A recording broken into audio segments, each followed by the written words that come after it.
Okay, let's get back to it, guys.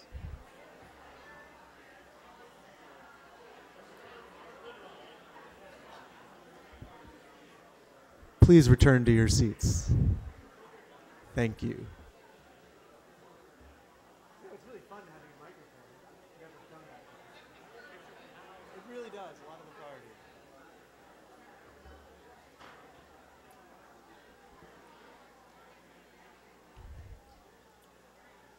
So we're going to, as we continue, I'll start to sort of introduce our next panel to you as you're returning to your seats and getting those last cups of coffee and last gulps of water.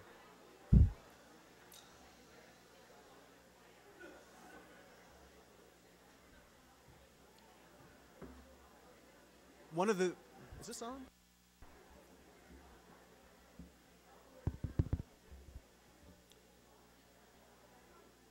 If you folks in the back would take your seats, that we'd really appreciate it so we can stay on track enough to get you guys out for lunch. So remember, there will be more breaks. Thank you. So one of the things that we heard from that first group, right, was that we need opportunities to see what's happening around the country on the ground in different jurisdictions and what's happening with different landmarks ordinances.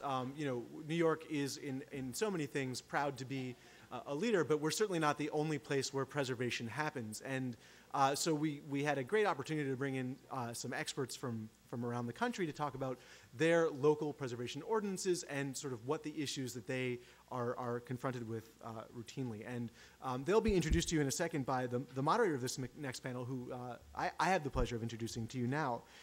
Tom Mays is the Deputy General Counsel for the National Trust for Historic Preservation.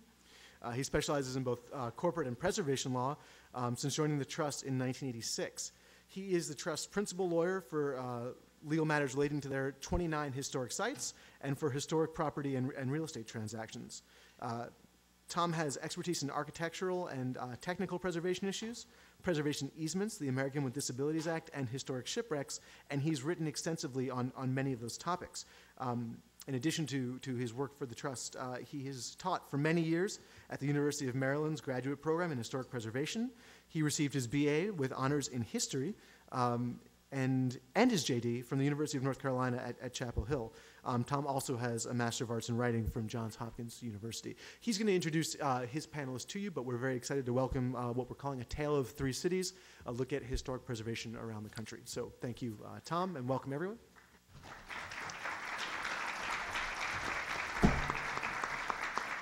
Thank you, David. I'm very honored to be asked to speak, and thank you all for being here today. I'm a little intimidated to follow that fantastic panel with Gerald and Tersh and Anne and Paul, but we'll see what we can do. This is a tale of three cities, and we've got two cities that have either faced or are facing legal challenges to their ordinance over this vagueness issue that Gerald and others referred to. And then we have a city, Los Angeles, that is in the process of thinking about changes to its ordinance, strengthening its ordinance, another topic that Gerald touched on. So I'm looking forward very much to hearing what our panelists have to say about that. I'm going to introduce the three panelists, and then they're each going to do brief presentations of about 10 to 15 minutes with a few slides. You're all visual, so you get to see some visuals. And then we'll come back and have some questions and answers, beginning, I hope, with questions from the audience. So be thinking about questions as they do their presentations. Linda Dishman will be our first speaker. Linda's the executive director of the Los Angeles Conservancy. She's been in that role since 1992. She's been on the board of advisors for the National Trust for many years. She is on the board of the California Preservation Foundation, and is a leader in preservation that's recognized nationally. Brian, who is to her left, is the executive director for the Commission on Chicago Landmarks. He is the past chair and board member of the National Alliance of Preservation Commissions, an organization that we haven't touched on this morning, but that is one of the important national organizations that helps give advice and counsel to preservation commissions. And he has been the executive director for, I think, 10 years, and has been with Chicago for even longer than that. Karen Gordon is the City of Seattle's Historic Preservation Officer and has been in that role since 1984. She's also on the board of the Washington Trust for Historic Preservation and is also on the board of the National Alliance of Preservation Commissions. That is the briefest of introductions about their three individual characteristics, but let me say that all three of them are considered national leaders in the field of local preservation law because even though they're not lawyers, they're at the forefront of this interface with the public and the interface with the legal system about legal challenges to their ordinances in their cities and how that plays out between what preservationists do, which has a legal content, and what the law actually says and how it's applied in the courts. They have all three worked very closely with the National Trust, with the National Alliance of Preservation Commissions, in helping to defend these ordinances from legal challenges. And they work very closely with our Legal Defense Fund at the National Trust.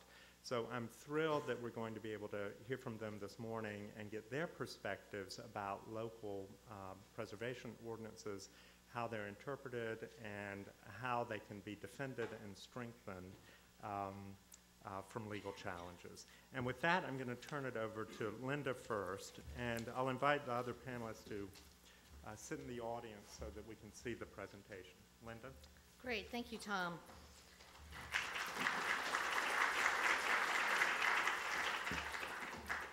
Good, I have a slide, good. I'm going to pick up on Anne's point that she ended, that it's about messaging, and knowing that I'm in New York, I'm going to tell you we have historic resources in Los Angeles. I know not everybody fits the stereotype, but just want to get that out there. We actually do spend a lot of our time with old buildings, and this is an 1846 adobe, which is very old for us in Los Angeles, but most of our work has to do with more modern resources, which I'll get into. We were founded in 1978 to save the Central Library, which was going to be torn down, hard to believe, but that was kind of the first of our win-win solutions. And it is very important that we really use preservation law to kind of craft our win-win solution, but the law is just one component of what we do to save these buildings. The Conservancy was founded, we always had education, we always had advocacy, partly because not everybody in LA believes we have historic resources. So we have to get people out and experience these things. And so this is just a, kind of a broad example of the types of historic resources that we have. Most of the Conservancy's work, we do work within the entire county of Los Angeles, but most of our work is within the city of LA. Interesting, something I had not noticed until being invited by Tony to come here, is that the LA city ordinance is actually older than New York's, which, boy, I bet none of you would have gotten that question right on the test. So ours dates to 1962, and ours has never been challenged legally, which is interesting, particularly when you find out how vague it is. We have worked with individual landmarks. We have over 1,000. We also have 27 historic preservation districts, which we call HPOZs, the H pauses. You can really tell if someone's not local when they call them H pauses. Which protect another 22,000 buildings. So we actually have a fair number of buildings under protection, but this is in the context of there are 880,000 parcels in the city of Los Angeles. So we are just beginning our odyssey in terms of designation and protection. But in terms of the ordinance for the city, it is, it's vague. And one of the things, and this is maybe not the best example of the fabulous Los Angeles, but it's a recent loss, and this is a building that's a more modern building, and we had concerns. We had worked with the community to build support, and on the day that the nomination was being submitted to the city, they pulled the demo permit before that happened, and it was demolished.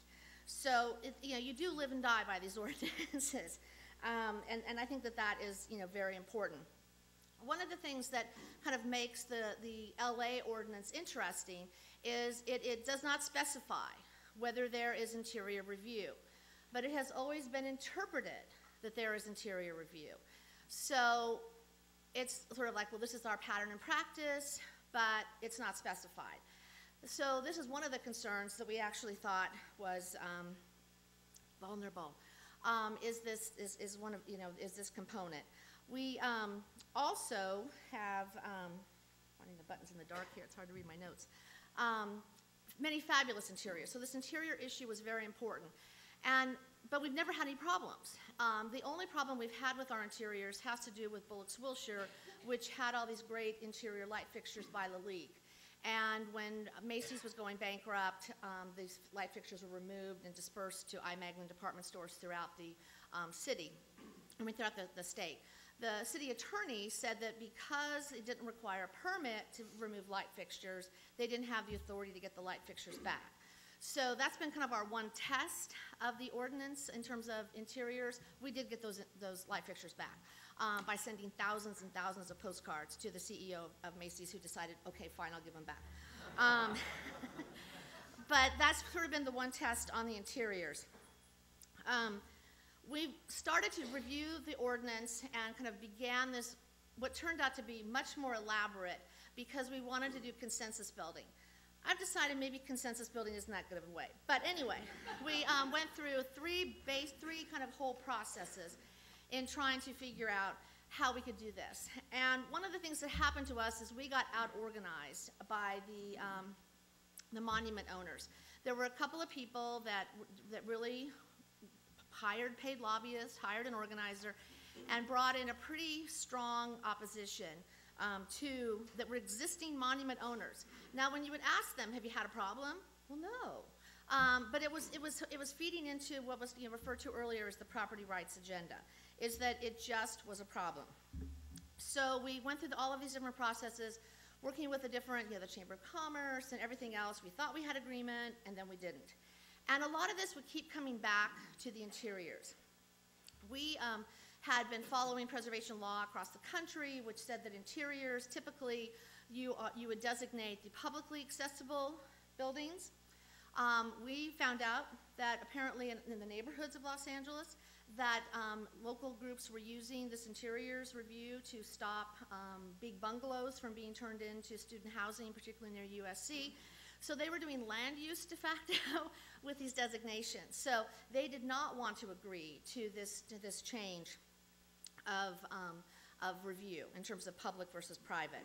The other thing that we worked with the business community that I actually think as a preservationist is a good change is that not every alteration has to meet the Secretary of Interior standards, is that we're looking at overall eligibility, which we had some projects we'd had some difficulty with in terms of one small element that didn't meet the standards. Of course, 1962 predates the standards, doesn't reference the standards in our ordinance. Once again, another area of vulnerability. What are you using to make these decisions?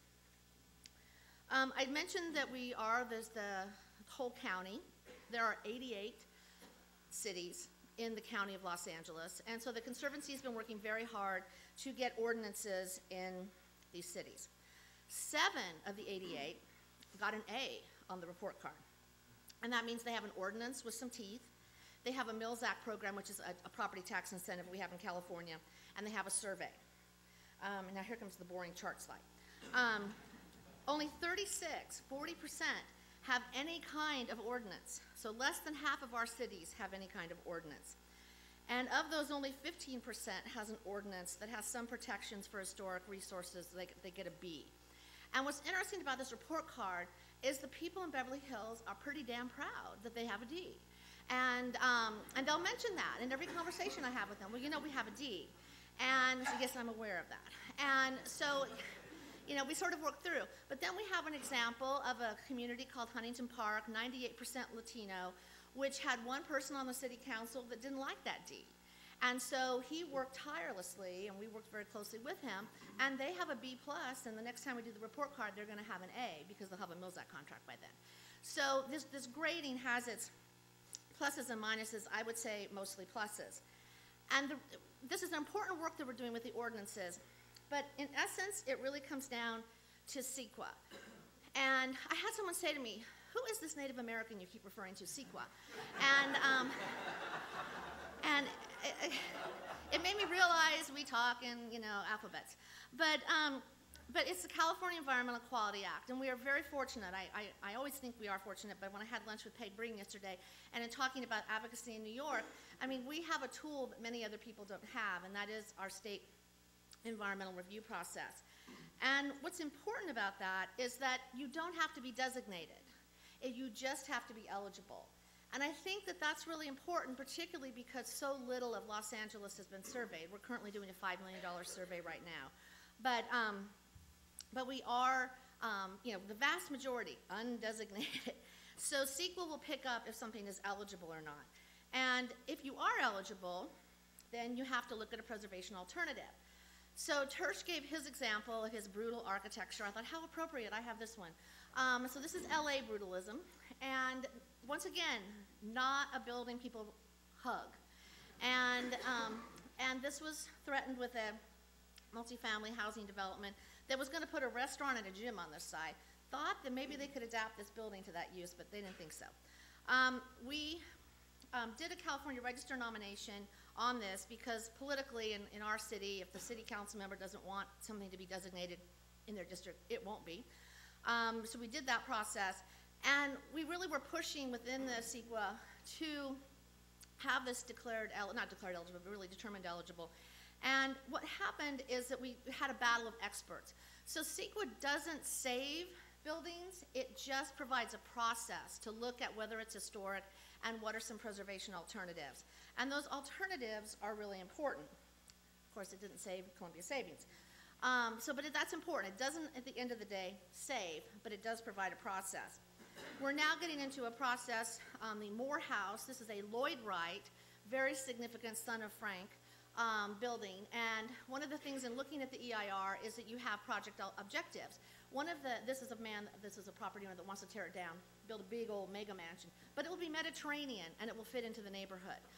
So, which dates after the Great House. So one of the issues we're dealing with, and we're actually preparing for a lawsuit depending upon how the final EIR comes out, is that looking at when you have project alternatives that say you need a house that fits in with the neighborhood, that really isn't a fair objective.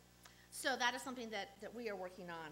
Now the question really comes, what is the intersection of CEQA and local designation? I'm going to talk just briefly about St. Vibiana Cathedral, 1876, designated one of our very early landmarks.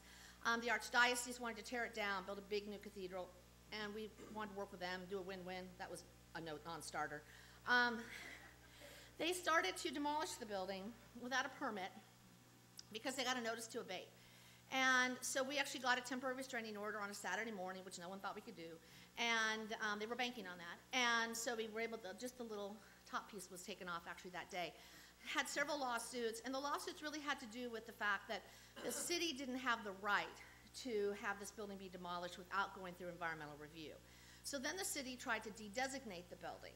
And once again, we came back and filed a lawsuit and said, no, that's a discretionary action. You need to have an environmental review. And then we had it where the Archdiocese, very powerful before all the scandal, went to Sacramento and tried to get the whole area of downtown taken out of the California Environmental Quality Act. But ultimately, CEQA saved it. And because the process was so long, the Archdiocese threatened to go to the valley. And so he was given another piece of property downtown, and the building was saved, and has now been turned into event space. This is something that we worked on and brought a lot of money to the table from both the state and federal level. But it really is sort of all the different tools in the toolbox, and that would sort of be my message as sort of, I guess, the advocate on kind of in today of who uses the laws outside of the process. It is about the messaging. It is about having really good friends who are lawyers that will come do pro bono work for you. It's about marshaling people, but it really is about ultimately saving the building and making sure it's going to be there for the next generation. Thank you.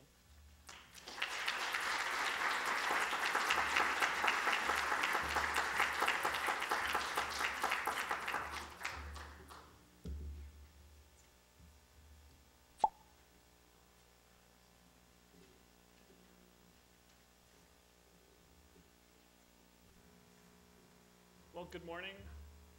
It's been said that in the jockeying between New York and Chicago to host the 1893 World's Columbian Exposition, a New York Sun editor derisively referred to Chicago as that windy city, and popularized the familiar sobriquet, not because of the city's weather, but rather due to the long-winded talk and civic boosterism of its businessmen. I'm therefore going to err on the side of brevity this morning. As an introduction, I thought I would start with a little background. Like New York City and elsewhere, the preservation movement in Chicago grew out of a reaction to urban renewal, interstate highway construction, and the loss of major historic buildings. Incidentally, this photo on the left is architectural photographer and early preservation advocate Richard Nickel around 1960. And I think you can read the poster that he's holding up, but it says, "Do we dare squander Chicago's great architectural heritage?" Chicago had a landmarks commission as early as 1957, a precursor to our present commission, but with only the authority to recommend buildings for an honorary designation and a plaque, and not to actually protect them from demolition. And as you can imagine, important buildings continued to be lost and threatened, including such universally recognized masterpieces as Roby House, for which Frank Lloyd Wright himself visited Chicago in support of its preservation. It wasn't until, let's see, how about that? It wasn't until 1963 that the state of Illinois passed enabling legislation, and several more years before Chicago adopted its current landmarks ordinance in 1968. In its 43 history, we have 296 individual properties, 53 districts, and 7 district extensions encompassing over 10,000 buildings. And actually about 2/3 of those have been designated under the term of the last mayor, Mayor Richard M. Daley. So about 2/3 within the last 20 years of the 43-year history of the commission. The landmarks ordinance has had major amendments in the 1980s and in 1997, including a change to require consent only for houses of worship. Chicago also has a citywide survey of historic resources and a demolition delay ordinance for the survey's 2 highest significance categories. Originally, the commission was a freestanding agency. In the early 1990s, Mayor Daley merged the commission with the Planning and Economic Development departments with the goal of better coordination on planning, development, and preservation issues. The preservation community, as you could expect, had misgivings about this change. However, the result, I believe, was a stronger program, both in terms of greater collaboration and fewer interagency conflicts, but most significantly, greater access to financial tools and assistance for the redevelopment of historic buildings.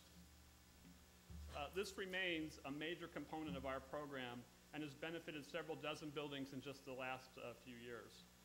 Be it the use of tax increment financing to reconstruct the missing cornice and restore the elaborate cast iron storefronts of Louis Sullivan's Carson Perry Scott and Company department store, shown at upper right, or a county property tax incentive in support of the rehabilitation of such buildings as the Art Deco Chicago Board of Trade building at Center, as well as the use of CDBG, housing funds, tax credits, facade rebate, and other development tools and incentives. Finally, one comment regarding the Hanna case, which has been alluded to today, mentioned by others, and I'm sure will continue to be. Incidentally, these are photos of the 2 districts designations that are the basis of the challenge. As the case is still being litigated, and as myself a named defendant, my mother is very proud. I am not at liberty to talk about it specifically, except to say that the Chicago Landmarks Ordinance was not invalidated, and the city continues to designate new landmarks. Let me state up front that New York City Landmarks Ordinance remains the leading model nationally in most respects.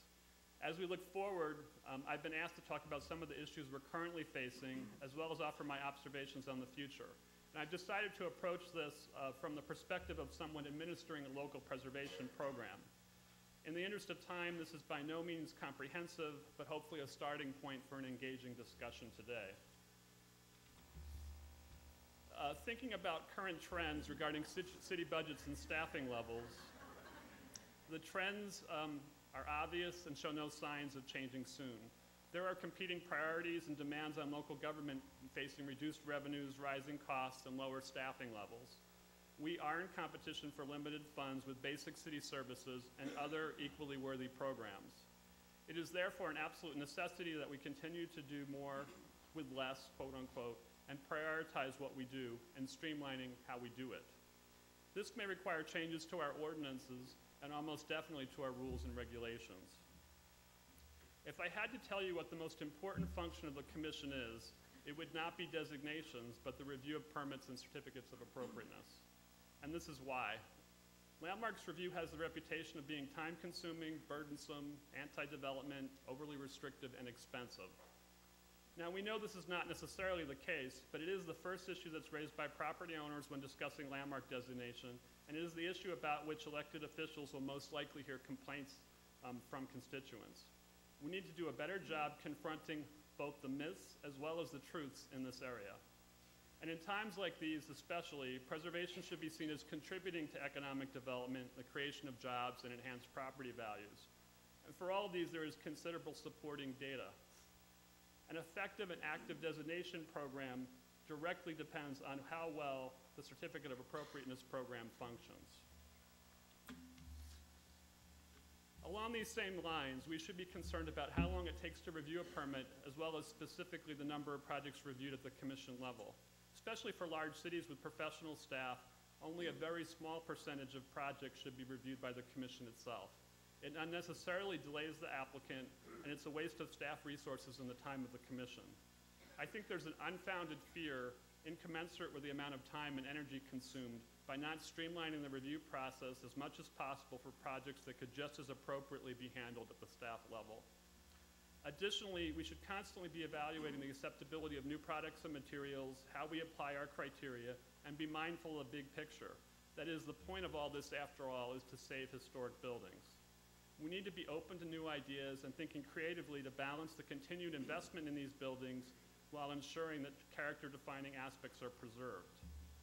One example, Chicago's Bungalow Initiative, which isn't regulatory, nor is it even a program of the commission, but it's been extremely successful at promoting the preservation of the city's 80,000 bungalows.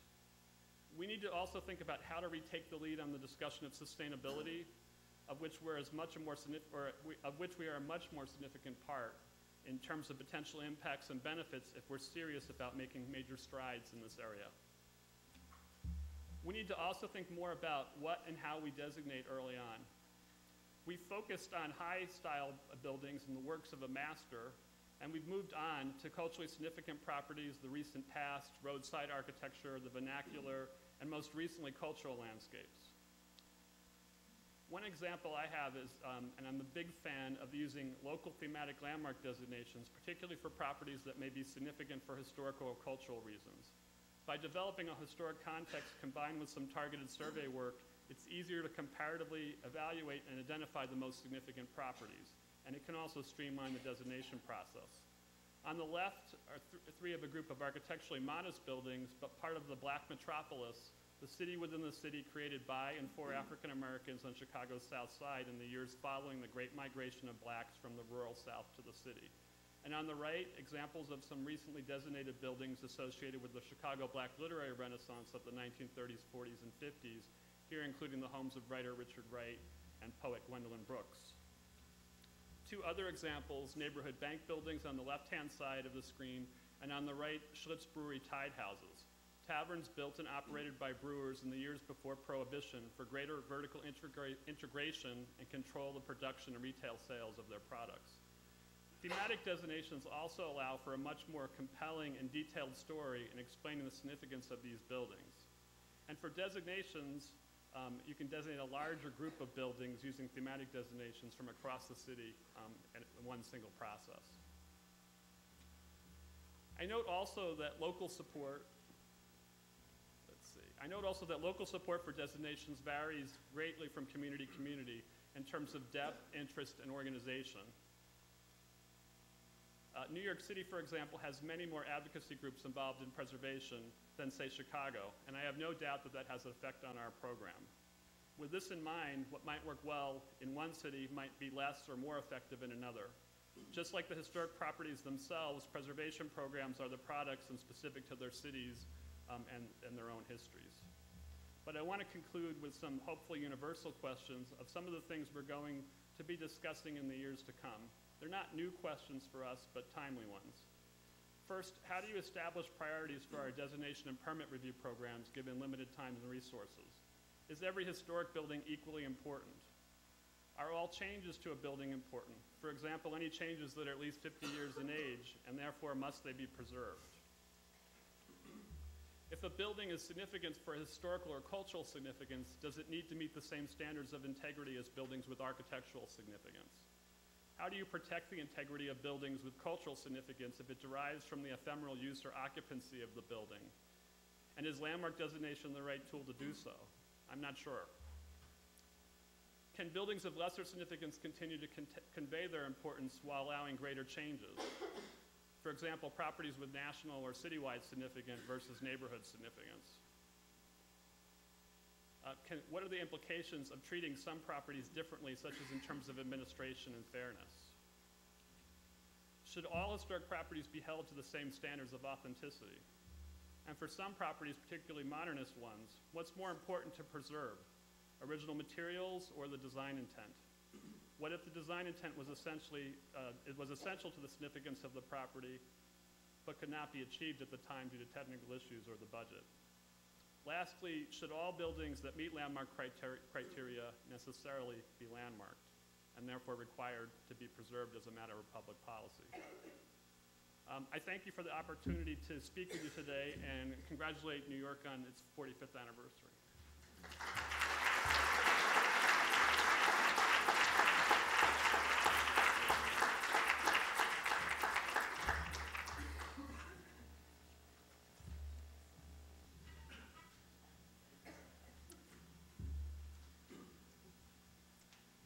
Thank you very much. I was going to go through a few slides of Seattle for those of you who hadn't been there. I'm feeling like I'm coming from this, Hamlet after, presentations about New York and Chicago and Los Angeles. And, we're, of course, the biggest city in Washington and probably for a couple states, so I'm humbled. And I'm thinking, okay, they have all these landmarks, but we only have 600,000 people, so just don't panic.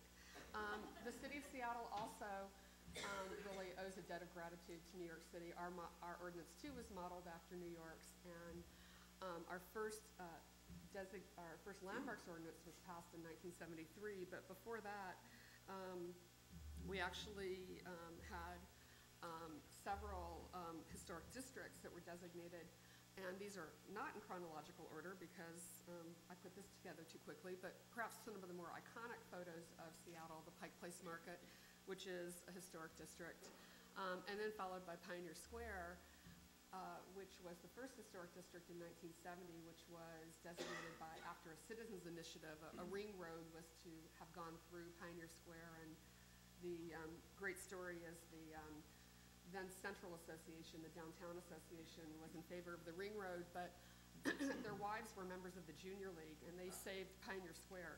So, a real David and Goliath story. And again, the pergola at Pioneer Square, which not only is part of the historic district, but a National Historic Landmark along with the Pioneer Building behind it. Like Chicago, our Pioneer Square district was the product of redevelopment after fire. So, and then some of our more modern resources, again, the more iconic Space Needle and the monorail at Seattle Center, and some of our historic districts as well.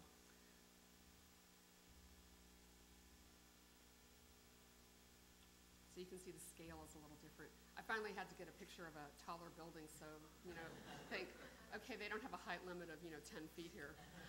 We also have modern resources in terms of a Horiguchi mural by Northwest artist Paul Horiguchi at the Seattle Center, which is celebrating next year its 50th anniversary. And to listen to anyone from Seattle tell it, that's what put us on the map was the Seattle, the World's Fair of 1962, of course, at the base of the Space Needle, which is a gathering point for people in Seattle. We also have vessels that have been designated as historic buildings, industrial buildings. This is the former Coca-Cola bottling plant. Schools, and I'm sure many of you have had challenges working with school districts, as have we, but have come to an accommodation where we designate buildings, and at the beginning of each designation presentation, they tell us they don't think we have the authority to do it, but then we just make nice and go through it. Also, filling stations, the Hat and Boots, which is now a park in the city of Seattle. Fire stations, which I'm going to talk a little bit about in terms of relationships with other public agencies. Churches that you've heard about, and this is actually, Gerald Caden was very kind in not dissing Seattle and Washington State on their court rulings on churches, but this is actually a success story church, a building that has been converted to condominiums. But many of you who are involved in preservation law might be most familiar with the First United Methodist Church, of which the Washington State Supreme Court almost 20 years ago ruled that our ordinance was unconstitutional as it relates to the designation of religious properties. Fortunately, it's always good to have a preservation angel, and Kevin Daniels, who's now a National Trust Historic Preservation trustee and a developer in town, actually purchased the church from the church that, like the story Tersh told, had a dwindling congregation that was looking to really use the profits from the sale of their building to fund their mission. And we've been basically having discussions in and out of the courts about this church for probably 25 years until the building was purchased about 2 years ago. And the area in between that and the high-rise to the south will become a high-rise building. But just for all of you, especially the students, preservation solutions do not come quickly. This was an issue when I started my job in 1984. I know many of you may not have been born then. Don't tell me that at the break. Just put it in a historical context. But the case I wanted to talk to you about very briefly today, and then really address some of the issues that both Linda and Brian have touched on, is the Satterley House, which is an individually designated landmark in West Seattle, which is literally separated by a bridge from Seattle, and sometimes very much considered its own city, but it is indeed part of the city of Seattle. And this is a property that was designated by the Landmarks Board in 1981. Our Landmarks Ordinance was passed in 1973.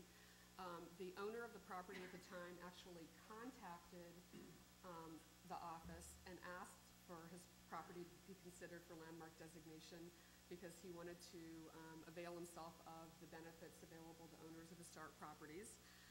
It was designated, and it was designated as a Satterley House, but the text of the designating ordinance referred also to the house and the grounds, and the narrative associated with the designation also referred to the grounds, which became an issue during the court case. It's what we call a classic box, and here's another view of it. And then this is the view from the street, so you can see how large the lot itself is, which really plays into the issue that went to court. About 10 years ago, a developer bought the property and had planned to do a demonstration project of cottage housing by putting 6 cottages on the site in front of the house. And they donated a view easement to the nonprofit preservation organization in the city. And not because of the Landmarks Board, but because of the neighbors who, as you can see, this is surrounded primarily by single-family houses, didn't want 6 houses in this area.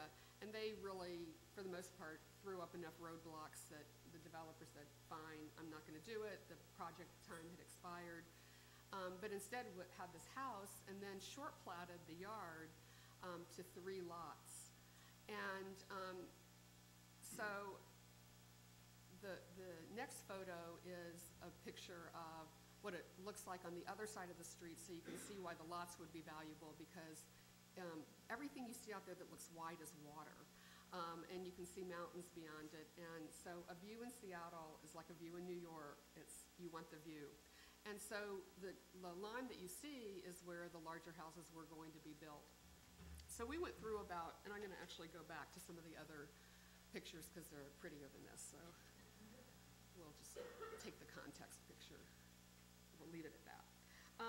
Basically, we went through about 7 years of meetings between our Architectural Review Committee of the Landmarks Board and briefings to the Landmarks Preservation Board.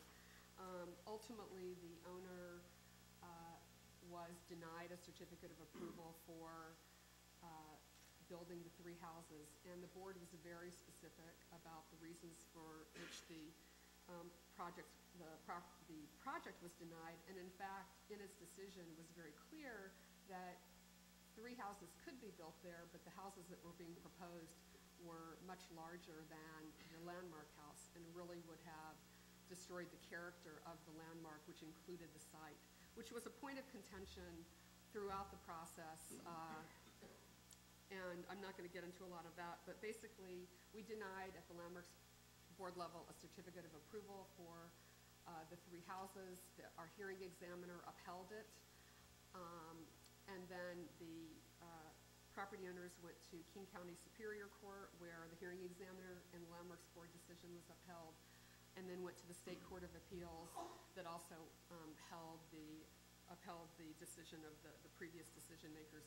They also appealed to our state Supreme Court, who, as I noted earlier with the church cases, didn't have a really good preservation record, but they refused to take it, thereby upholding the Court of Appeals. And we did this very much in concert with the National Trust. We're forever indebted for their help on all of the vagueness cases. I get to talk about mine because Brian's is still going on, so you know, I spent 15 years not being able to talk about church cases, so I feel your pain. And generally, the court rejected the property owner's arguments that the ordinance was unconstitutionally vague as applied, and that the landmark restrictions were an unlawful tax, a regulatory taking, and just deprived them of due process. Not being a lawyer, I certainly understand the due process, but there certainly was enough process in this case. We literally went on for 6 or 7 years. So having said that, one of the things we talked about on our conference call, and really is somewhat applicable to what some of the previous speakers in both this session and the previous have talked about, is public support growing or waning for preservation ordinances. And I am looking at it in terms of maybe the question should be what else is needed to supplement a community's preservation ordinance. Both Linda and Brian have spoken to that. I just want to emphasize some of the issues that I see on a daily basis. One is really a strong constituency, and both external and internal. And you have, and I'm coming from a regulatory standpoint, working for the city, but having a nonprofit, if you're in a smaller community, or nonprofits, historical societies, is really critical. Those groups can do things I can't do, our board can't do, people on my staff can't do. And I teach preservation planning. I always say that the strength of an ordinance or a program really reflects the political will of the community, and I think it's really important to keep that in mind in doing the work. Having those good relationships, or at least lines of communications between your preservation program at the local level and those constituencies. You might not have to agree all the time. I think Linda and Brian both can tell you that there's some people that we are sometimes stunned to be in the same room with on the same side of the table, but it happens. And it's good to have that relationship. Brian also talked about money and budget. My other maxim is budget is policy. If your program isn't funded, having an ordinance is not as meaningful as it is if you have the funding to do it. And really the ability to adapt to changing priorities and the economy. Talked a little bit about sustainability. I think in sustainability, as in many areas, sometimes preservationists apologize for too quickly for not being on the cutting edge of whatever the new trend is, but I think in terms of sustainability, we should really take credit for our having really been at the leading that mission long before anyone had a name for it. Energy efficiency, et cetera. There are other ways to achieve energy efficiency without taking out every window, and especially in context of the sustainability discussion in terms of sustainability overall. And some of the tools that we're using, you've heard about some of them, certainly federal law. 7 Section 106 and Section 4F can be very complex, but they are understandable. I know the question earlier about they're so difficult. The core of those laws is very clear. And I continue to be amazed after 27 years in the city where I always have to raise my hand at meetings and say, well, that's fine, but you may have a 4F problem or a 106 issue. And they say, oh, you're so smart, you understand all of that. And it's like, well, you know, it's not intuitive. I've learned it over the years. Everyone can learn it and explain it. It's really obvious. If it's a federal undertaking, you have a 106 issue. And you need to work pretty early on in the process to deal with it. Other things that have been mentioned too, ongoing education. And again, that's internal and external. I showed you the picture of the fire station. One of the issues that I've really tried to do, or tried to be a leader on, is working with capital improvement departments in the city of Seattle, working with them before any levies go to the voters, so that it's really clear that they understand that there are historic resources and that the ballot title includes the word rehabilitation and not just modernize, because that opens you up to demolition. Having a good survey and inventory, which I know in these budget times can be difficult, but I think that's where having the connections with your other constituencies can be helpful. Educating your elected officials. All of my colleagues on this panel live in cities that have districts or wards, and you all do too. Our city has citywide council members elected. So it's very important that every single person there understand the value of historic preservation. There's some downsides that it might not affect their neighborhood, but it's really important to make it a universal issue. And I think finally, in going into the Connor decision, because that's the name of the property owner, even though it's the Satterley House, is really making sure your board members are educated and that they can make a defensible decision. And that's really having a good relationship with your city attorney's office and making sure that support is there, which I've really been blessed in having over 27 years. When I do commission training, when board members are first appointed, you know, the first thing I said to them is, there are two words, feel and like, that should never come from your lips during a meeting. And the second is, well, really three. The second is, you know, we tape our meetings, and sometimes people make transcripts. So if you really don't want to hear it read aloud in a courtroom, don't say it. And they've heard it. And the third is, if I invite you out for coffee or lunch, it's not a good thing usually, because that means you haven't really listened to the first two things. So it's lovely seeing you, but you probably don't want to see me again really quickly, because it's probably not good. Some of our challenges clearly are budget, enforcement, et cetera.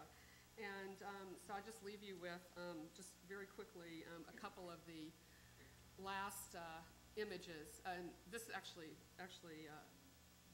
go back, take away. This actually has a little thing that says, please save me on it. You know, I finally had to be told that it was something of religious significance, but I took it quite literally. What can I say? It's like, oh, it's not about the building. Got it. But it says why, so I thought, well, okay. And this building actually is a landmark and has been renovated. But finally, just leaving you with a few more cartoons. Brian and I didn't coordinate, but I mean, we often hear this from the owners, you know, our goal is to modernize it but retain the historical flavor. And how many times have we heard that? But from their perspective too, my other favorite cartoon as well. So I'll leave you with that, and thank you for being here, and it's been a pleasure.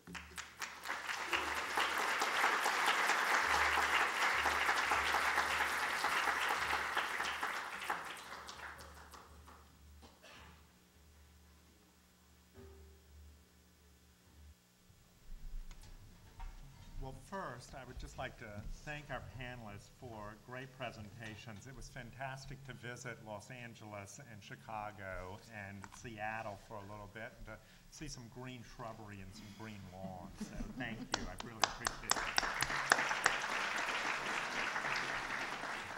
I wanted to start the questions and answers by posing one sort of complicated question and then open it up to the audience after I give the panelists an opportunity to respond. And I wanted to pick up on a theme from this morning, and that is the theme of vagueness, which all of you touched on to some degree. Linda, you said your ordinance was vague. This is being recorded, but you can edit it out if you want to. It's not a surprise to anybody. Yes. Karen has survived a vagueness challenge, and Brian is in the midst of a vagueness challenge. But I wanted to back up away from the specifics of the law and think about it from a more rhetorical point of view, picking up on this theme from this morning. Karen, I love the fact that you tell your commission members that they may not say like or feel. Very important. And yet, this fundamental issue that we have in preservation, where people still think it's simply a subjective exercise of the taste police. We've had that all the way through the history of preservation for 45 years, for 70 years, if you think back to Charleston. So I wanted to ask the panelists how they respond to that in their day-to-day work. What's your elevator speech about vagueness and subjectivity? How do you talk about it? Well, first of all, our ordinance differs from most in that for each property that's designated, we actually indicate what features or what changes require approval by the board. And we actually have a graduated, as Brian was talking about, what has to be approved by the board, what can go to staff, and what is in kind and doesn't need approval. So we're very specific with people at the beginning, and it really helps them understand the process more and feel more comfortable, so they know that if the building interior isn't protected, and we do protect building interiors, both public and non-public in Seattle, that if they want to remodel their kitchen, they don't ever need to see us again, and that's not a problem unless they're adding to the house someplace that's visible. But if they want to put on a third story to a house, they do need to see us again. So we have some agreements that are very complicated, and sometimes some of the elected officials, their heads start spinning when they see these ordinances come before them, but the property owners are happy. They might not be happy, I shouldn't say that. They're less ticked off, and they're not suing us than they maybe were when they walked in the door. I'm going to talk about, for obvious reasons, the permit review side and not about the designation side, because that side I'm perfectly free to talk about. I think along the same lines, this is a constant issue, and especially even with the Secretary of the Interior standards, all the guidelines that we promulgated, the technical briefs that the Park Service has prepared, there's a lot of information out there, but it is never, and this is the constant refrain with the staff, with talking with my staff, is it is never the exact same situation, because by definition, almost every situation with a historic property is somewhat unique. And obviously we have to treat like properties in like situations similarly. But it's very rare in the more than 20 years that I've been doing this that I've ever seen the same situation with the same circumstances. There's always some little important fact or difference or distinction. It drives my staff crazy, because we'll be sitting in staff meeting and they'll say, well, this is just like we did this other case, and I'll be like, well, did you think about this? Are we sure about that? And we should always be doing that internally and making sure that it helps us solidify our thinking.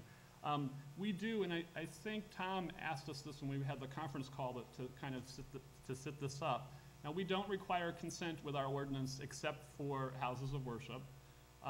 We do try to get consent, and we actively do that, and we have a very long consent period. It's 45 days plus with another 120, and in fact, by mutual agreement, we can extend it past that if we're in active negotiations, with the idea of trying to reach some kind of consensus, because ideally, we'd much rather go to the council as a matter of principle with the consent of the property owner.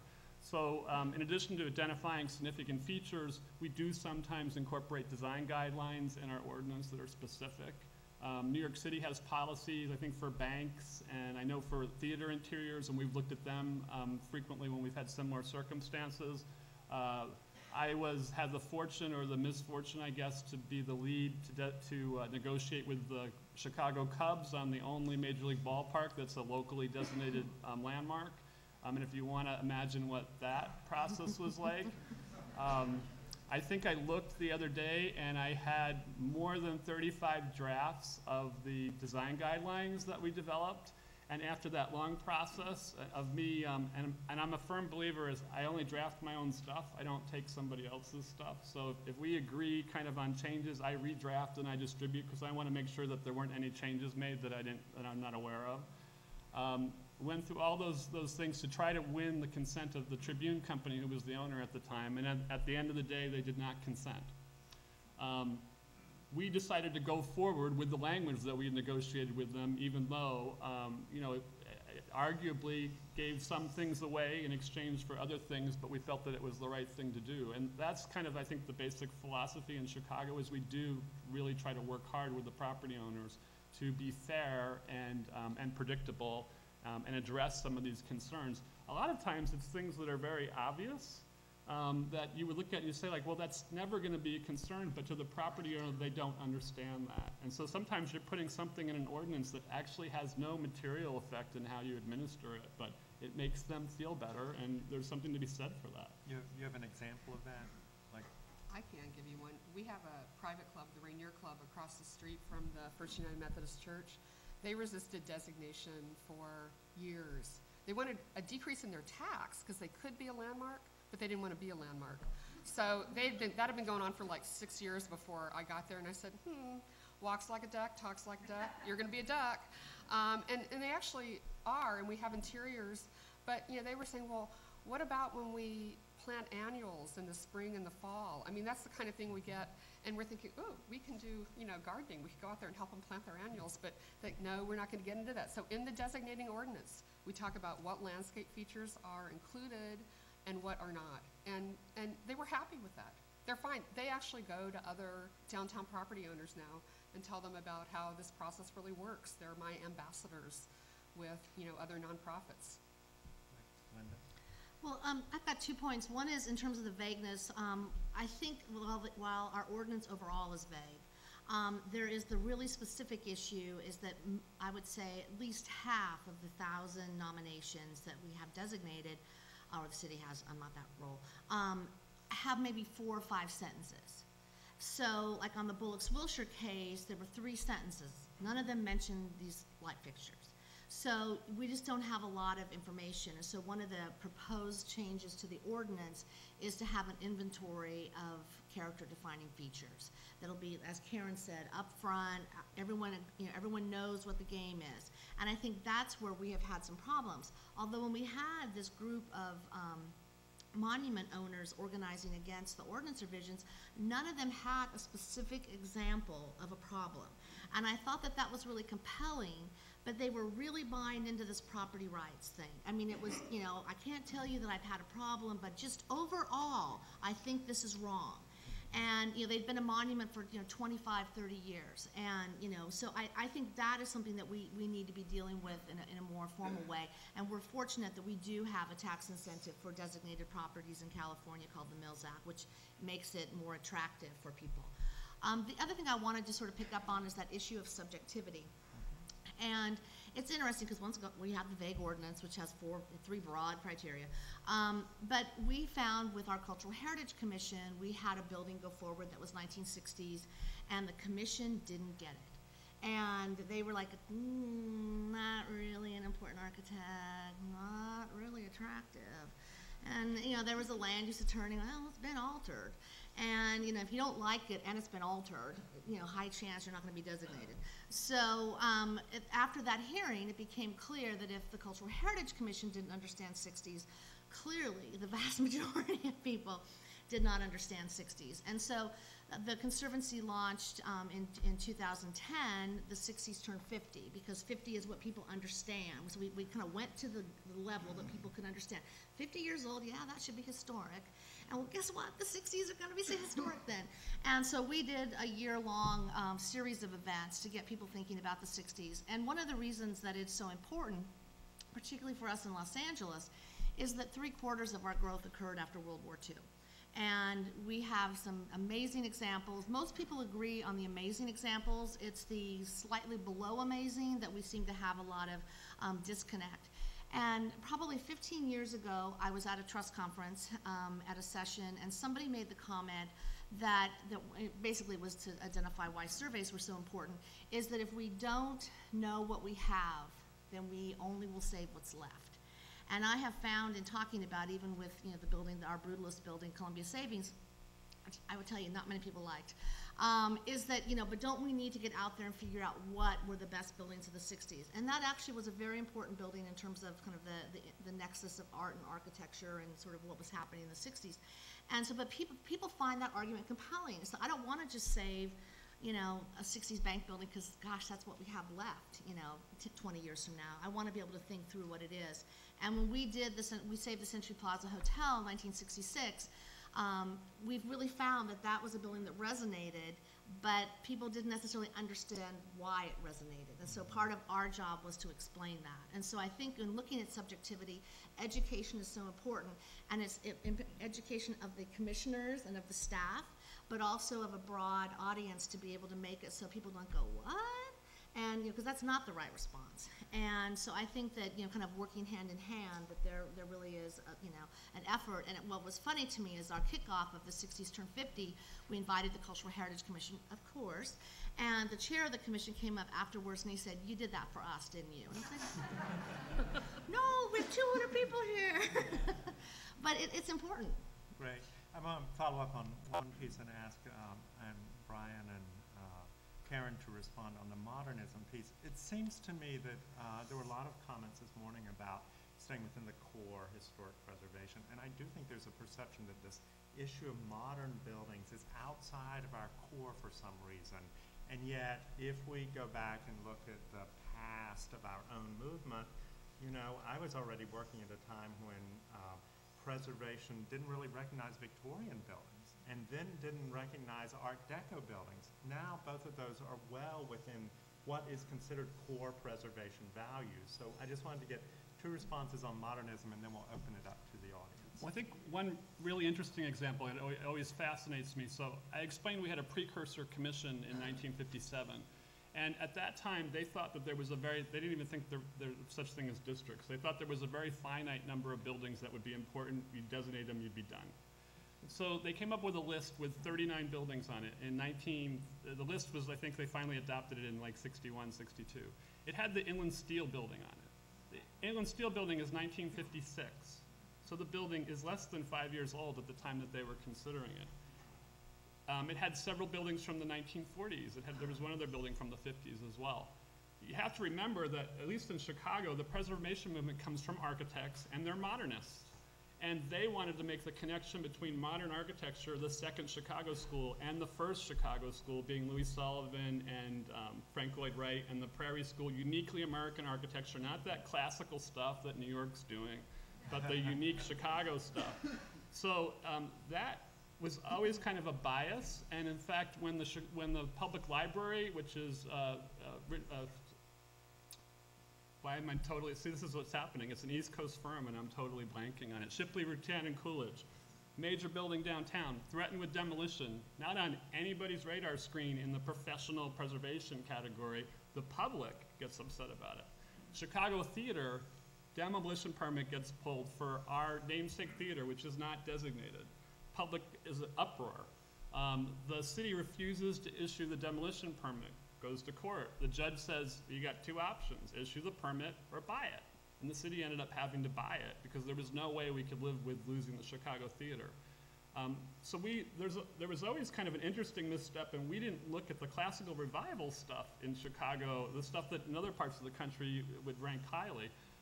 Where we are now is, I showed you the example of some of the banks. So we did a group of 16 neighborhood banks. They were all from the early 1900s. With the exception of, which I elected to do because I thought it was a really great idea, I was going to include one post-war neighborhood bank building. And it's this little gem of a building. It was by a major firm, really cool inside, floating mezzanine, luminescent ceiling. There's an elevator core with a staircase that goes around it, and the core was with little yellow gold tile that was supposed to look like stacked coins. Really, really neato bandito. Only one that was post-1930. And it was a horrible experience. Maybe because the standard was Nito Bandito. A little bit hard to explain It's in in their court. ordinance. Nico Bandito is not fuel and it's not lake. Yeah, It's a correct, standard. correct. Nito But, Bandito. And what was interesting was the commission was, I think, lukewarm about it, but they did start the process on it. Property owner was adamantly against it, didn't have a lot of support from the neighborhood or the preservation community on it. And the architects, the problem that they had with it was it wasn't pure enough international style. Those folks, because they're all still around from that were there in the 60s, they don't really, they have their opinions about what was the best architecture. They're still alive. They still think about these things. And that was the biggest thing, is I had architects showing up at my hearings saying it's not pure international style because the columns aren't pulled out or they're not in the right location. Or it was really kind of crazy. And at the council level, I had the aldermen, we're by ward, and so the individual aldermen have a great say-so in what happens on land use decisions in their wards. And the alderman, who was the vice chair of the council committee on historical landmark preservation, said, I don't get it. I just don't get it. I like buildings with brick and stone. Those look old. Those look important to me. I don't get why this one's important. And we had to withdraw it because we have a second bite clause in our ordinance, which is you get one bite at the apple. So if I lose that vote at city council, I don't get to take it up again later. So we withdrew the designation for that one building, so in the hopes that we might prevail another day. Great, thank you. So I agree. I mean, I think a lot of it is the education. I mean, I think in many ways the preservation movement has been too successful in the image of, you know, the brownstone in New York or Pioneer Square or whatever. That is people's image of a historic property. So I deliberately chose images of the Space Needle and the mural and and the monorail, some of the places that really define Seattle, but the general public and even the decision makers look at it as Pioneer Square. And even though the Pike Place Market, the buildings are very vernacular, it really is the heart and soul of the city. And a way of life that they are preserving. So I think it really is about education, and I don't know I think that we're beginning to have that discussion, but I think we've done such a good job convincing people that the historic districts, many of which we have on the East Coast and even other parts of the country, that's what a historic property should look like. Sure, great, thank you all. And now let's open it up to the audience. This gentleman down there. Brian, the owner consent that you mentioned, is that written in the law, or is it an informal process? And is it 45 days to begin after the close of public hearing and end at the designation itself? We have, and I looked at the ordinance, and it's in the original 1968 ordinance, so it's kind of always been the process. It's very long. There's several steps in it. So we have a preliminary recommendation which kicks it off. The third step is requesting formal request for consent. It's in the ordinance, 45 days, and then they can request an additional 120. So it's 45 days from when?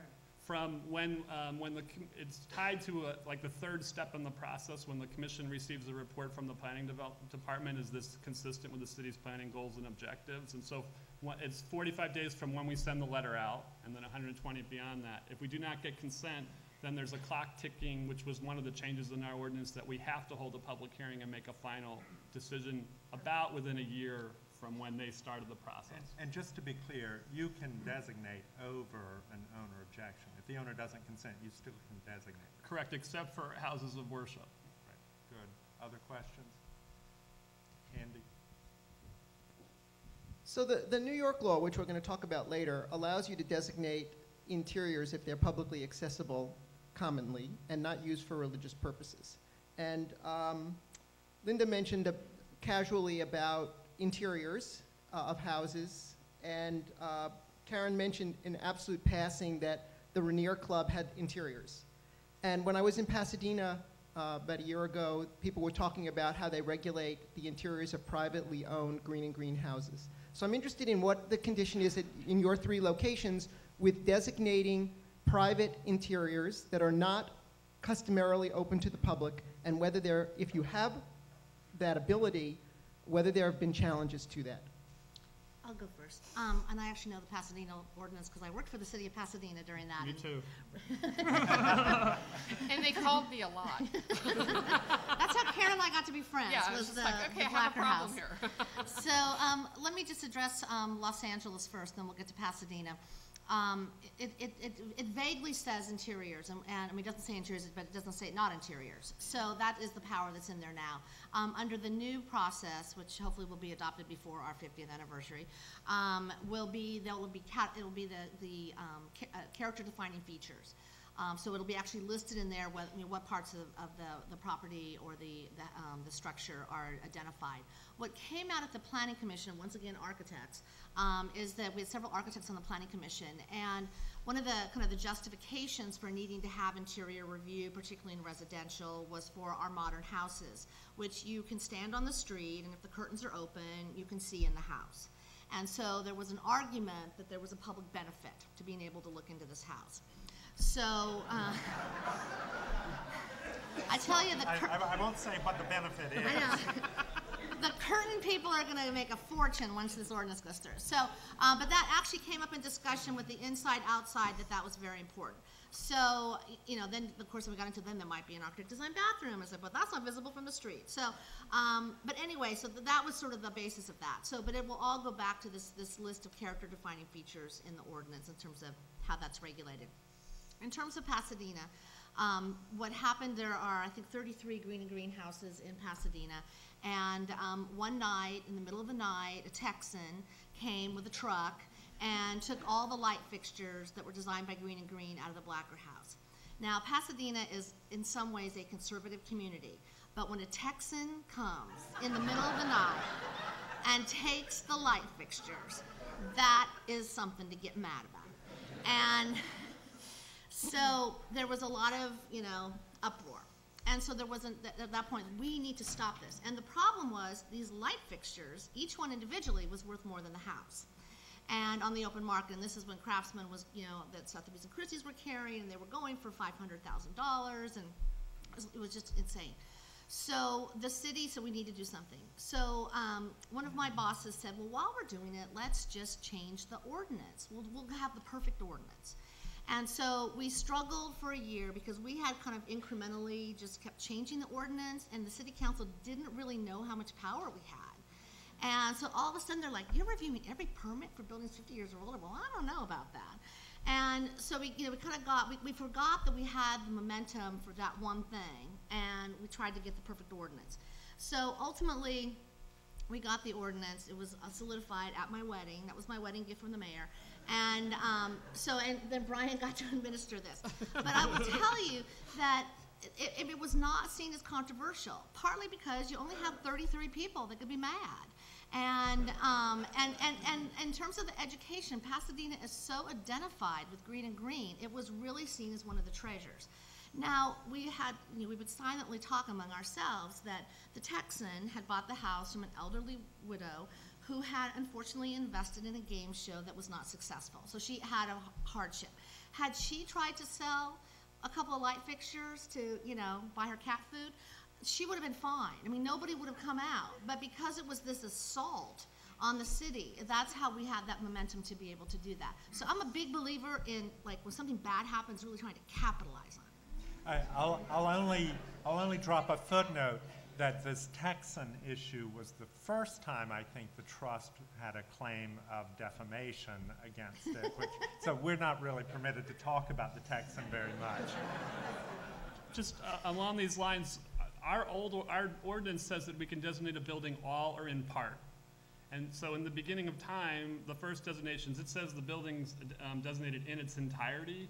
And then over the years, as we've administered permits, we've kind of decided what are the parts of that.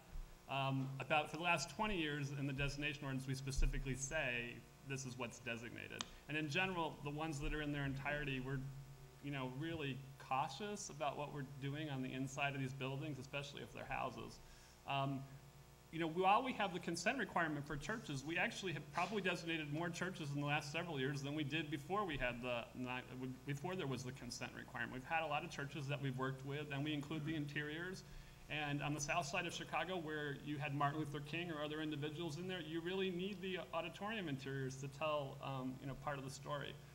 For private houses now, if I'm going on the inside, I would really want to have consent, because that's what I think will bolster me if I ever have any future challenges. Otherwise, if they're publicly accessible, I think I'm probably fine. The big problem with these interiors, though, is what requires a permit. You can have the stuff designated and in there, but if it doesn't require a permit, it's kind of hard. And the problem with the green and green stuff is you don't necessarily know what's inside the houses. When they were designated, it was blanket. It wasn't like there was a survey or an inventory. So I can remember the countless, thank you very much, countless number of times that we had the discussion, is this a fixture or is this furniture? Because that makes a difference under the law as to whether we can regulate it or not. And in our ordinance, we actually, at the time of nomination and then designation, talk about the features and characteristics of the landmark. And we can't, it's nomination and then designation. We can't designate any more than we've nominated. So the board really tends to cast its widest net at the time of nomination and often includes interior features that ultimately are not designated. And so we at the staff level spend a lot of time calming people down that the bathroom won't be designated, so just chill for the 45 to 60 days. But we're really specific, and I think there is a distinction between the privately owned properties and the lobbies of the commercial buildings. And often with the privately owned properties, it's the owner coming to us wanting to have those features protected, because in some cases it's a building that's been in the family for 3 generations and they're selling it.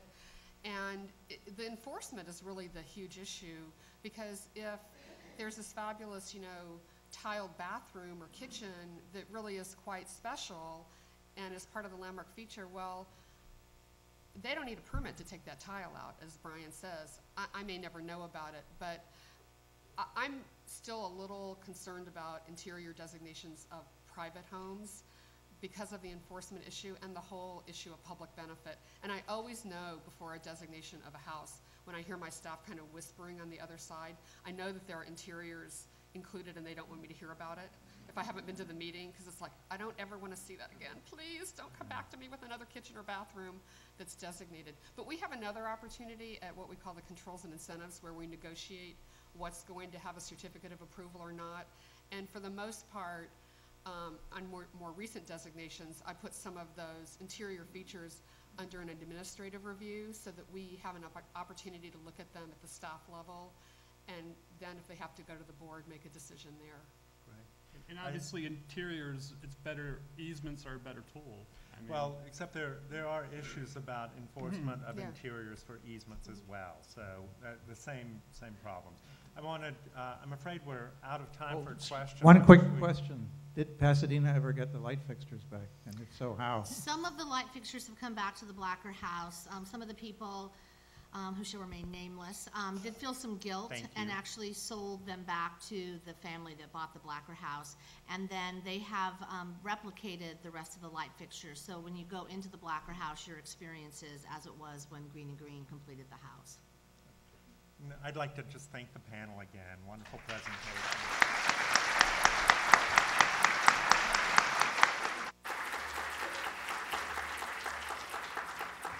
So yeah, thanks Tom, Linda, Brian, and Karen. Everyone have a great lunch, and we'll see you back here in an hour.